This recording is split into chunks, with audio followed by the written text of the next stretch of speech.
ഞാൻ ആ ദിവസവും മറ്റു ദിവസങ്ങളിലും കർത്താവിനോട് കൂടെയായിരുന്നപ്പോൾ കർത്താവ് പലതും തന്നെ പഠിപ്പിച്ചു.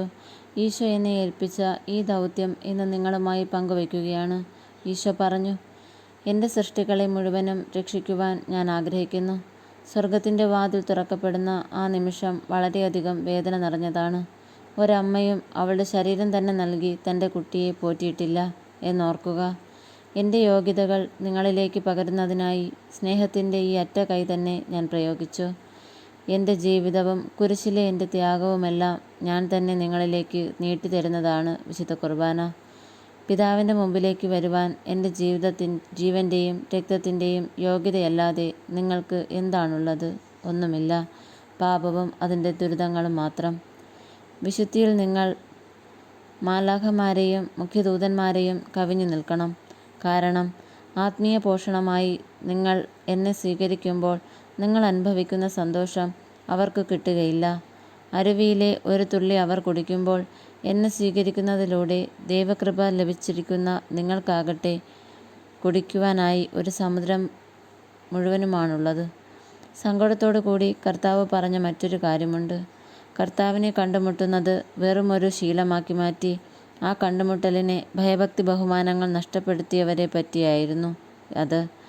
ഈ ഒരു പതിവ് പരിപാടി ചില ആളുകളെ തികഞ്ഞ മന്ദതയിലേക്ക് നയിക്കുകയും കർത്താവിനെ സ്വീകരിക്കുമ്പോൾ ഈശോയോട് പുതുതായി ഒന്നും തന്നെ പറയാനില്ലാത്ത ഒരവസ്ഥയിലായിരിക്കുകയും ചെയ്യുന്നു. അഭിഷിക്തരായ അനേകം പേർ അവരുടെ ദൈവവിളി ഒരു വെറും തൊഴിലോ ഉദ്യമോ ജീവിതവൃത്തിയോ ഒക്കെയായി കരുതി തങ്ങളിൽ നിന്നും ആവശ്യപ്പെട്ടിരിക്കുന്നതിൽ കൂടുതലൊന്നും നൽകാനില്ലാതെ കർത്താവിനോടുള്ള സ്നേഹത്തിലുള്ള താല്പര്യം നഷ്ടപ്പെടുത്തി കഴിയുന്നു. പിന്നീട് ഓരോ കുർബാന സ്വീകരണത്തിലൂടെയും നമുക്ക് ലഭിക്കേണ്ട ഫലങ്ങളെപ്പറ്റി കർത്താവ് എന്നോട് പറഞ്ഞു. എല്ലാ ദിവസവും കർത്താവിനെ സ്വീകരിക്കുന്നുണ്ടെങ്കിലും ജീവിതത്തിൽ യാതൊരു മാറ്റവും വരുത്താത്തവരുണ്ട്. അവർ വളരെ നേരം പ്രാർത്ഥനയിൽ ചിലവഴിക്കുകയും ധാരാളം കാര്യങ്ങൾ ചെയ്യുകയും മറ്റും ചെയ്യുന്നു.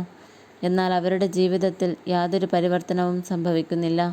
പരിവർത്തനത്തിന് വിധേയമാകാതെ ഒരു ജീവിതത്തിന് കർത്താവിന് വേണ്ടി നല്ല ഫലങ്ങൾ പുറപ്പെടുവിക്കുവാൻ സാധിക്കുകയില്ല. ദിവ്യകാരുണ്യ സ്വീകരണത്തിലൂടെ നാം ആർജിക്കുന്ന സുഹൃതങ്ങൾ നമ്മിൽ തന്നെ മാനസാന്തരത്തിൻ്റെ ഫലവും നമ്മുടെ സഹോദരീ സഹോദരന്മാരോടുള്ള മനോഭാവത്തിൽ ഉപവിയുടെ ഫലങ്ങളും ഉളവാക്കണം. അൽമായരായ നമുക്ക് നമ്മുടെ സഭയിൽ വളരെ പ്രധാനപ്പെട്ട ധർമ്മമാണ് നിർവഹിക്കാനുള്ളത്. നിശബ്ദരായിരിക്കുവാൻ നമുക്ക് അവകാശമില്ല. ജ്ഞാനസ്നാനം സ്വീകരിച്ച സർവരെയും സുവിശേഷം അറിയിക്കുവാനായിട്ടാണ് കർത്താവ് നമ്മെ അയച്ചിരിക്കുന്നത്. ഈ വിജ്ഞാനം മുഴുവൻ ഉൾക്കൊണ്ടിട്ട് അത് പങ്കുവയ്ക്കാതിരിക്കുവാൻ നമുക്ക് അവകാശമില്ല. നമ്മുടെ കൈവശം ഇത്രയധികം അപ്പം ഇരിക്കുമ്പോൾ നമ്മുടെ സഹോദരർ ഒരിക്കലും പട്ടിണി കിടക്കാൻ പാടില്ല.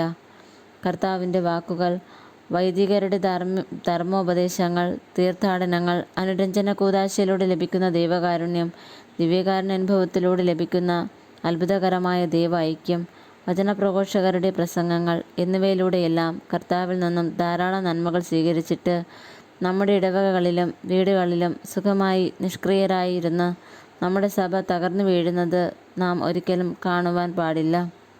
മറ്റൊരു തരത്തിൽ പറഞ്ഞാൽ, കർത്താവിൽ നിന്ന് ഒരുപാട് നന്മകൾ സ്വീകരിച്ച നമുക്ക് നമ്മുടെ സുഖസൗകര്യങ്ങളുടെ മേഖല തൽക്കാലത്തേക്കെങ്കിലും ഉപേക്ഷിച്ച് ഒരു ജയിലിലേക്കോ ഒരു ദുർഗുണ പരിഹാര പാഠശാലയിലേക്കോ പോകുന്നതിനോ സമൂഹത്തിൽ ഏറ്റവും കൂടുതൽ അവശത അനുഭവിക്കുന്നവരുമായി സമയം പങ്കുവയ്ക്കുന്നതിനോ ഒന്നും ധൈര്യമില്ല. അവരുടെ അടുത്തേക്ക് ചെന്ന് നിരാശപ്പെടരുതെന്ന് അവരോട് പറയാനും കത്തോലിക്കരായി ജനിച്ചതുകൊണ്ട് അവരുടെ സഹനത്തിന് പ്രത്യേക അർത്ഥമുണ്ടെന്നും അവരുടെ സഹനം സഭയ്ക്ക് ആവശ്യമാണെന്നും മറ്റുള്ളവരുടെ രക്ഷയ്ക്ക് അത് കാരണമാകുമെന്നും അവരുടെ സഹനത്തിലൂടെ അവരുടെ തന്നെ നിത്യരക്ഷ സാധ്യമാകുമെന്നും പറയുവാനും നാം ഭയപ്പെടുന്നു.